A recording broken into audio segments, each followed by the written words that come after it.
Not clear that in every instance, let's say, a non-compete is anti-competitive. But one of the things that we're seeing with the prevalence of no-poach agreements and the prevalence of non-competes, about which you're going to hear in the next round of testimony, is that a lot of people are facing legal barriers, and even barriers, as Mr. Rao described, that aren't necessarily legal in states where non-competes are not necessarily enforced, to leaving their job, to starting a new job, and with respect to licensing, to starting a new business. All of these can be thought of as friction for labor mobility. Friction? Yes, sir. What do you mean by that? What I mean is it's something that keeps a person where they are, maybe when they don't want to be there. Another consideration they have to add to the mix when they think about their options, when they approach their boss to quit or to ask for a raise. That's what I mean by friction. I see. So you're concerned that the prevalence of non-compete agreements has harmed economic opportunity for working Americans? Are you concerned? Yes, not in every case, but I think we're seeing them as more prevalent than we thought they were.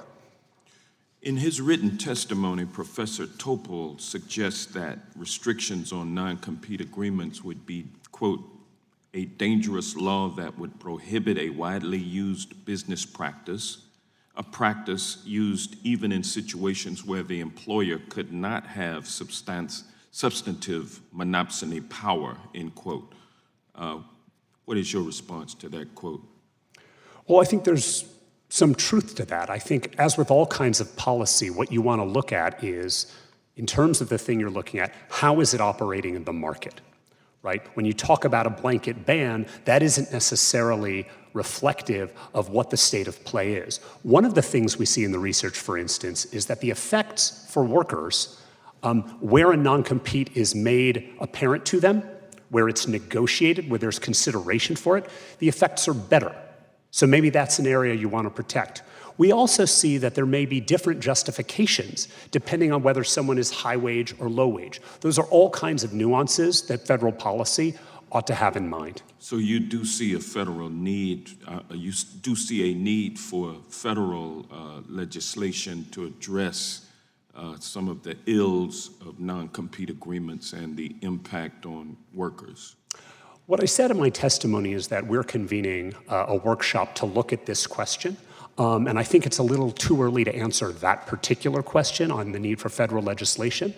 One of the things we've seen in the last few years in states is a tremendous flowering of different kinds of legislation. As I said before, Hawaii's looking at tech workers. Oregon is working at low-wage workers. That's federalism at work. And I think we want to understand the effects of what the states are doing before we arrive at a federal solution. Thank you. In connection with the workshop that you're planning, are you already or will you be collecting data on the use of non-compete clauses in low-wage employment scenarios? I'm not sure about the precise plans. My expectation is that we'll hear from experts who have studied that. There are also proposals to take other measures to collect a lot more data, and I think that's something at which we're going to look. Can you commit to compiling data that can be used to analyze this issue moving forward? We can certainly compile information. I can't commit at this point to like a 6B study, for instance, but we're absolutely undertaking this effort in order to get the right information to determine how best to proceed. Thank you. In his written testimony, Professor Topol also argues that non-competes allow, quote, the employer to capture some of the returns on its investments in identifying and recruiting and training talented workers, end quote. Even if true, wouldn't this rationale also justify wage fixing and other collusive behavior by employers that is criminally illegal?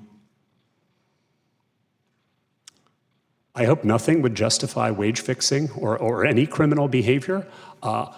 My understanding of the evidence is that non-competes can function to help support worker training, and worker training is an important thing, and that's part of the nuance that I think we all need to take into account. Well, do you believe that there are less restrictive ways to recoup the cost of hiring new workers? There may be, depending on the context. Non-competes are pretty ubiquitous in the economy, and they're not always bad. Thank you. Thank you. The gentleman who's back, I now recognize myself for 5 minutes. I just want to continue, continue, Ms. Mackey. You made reference in your opening statement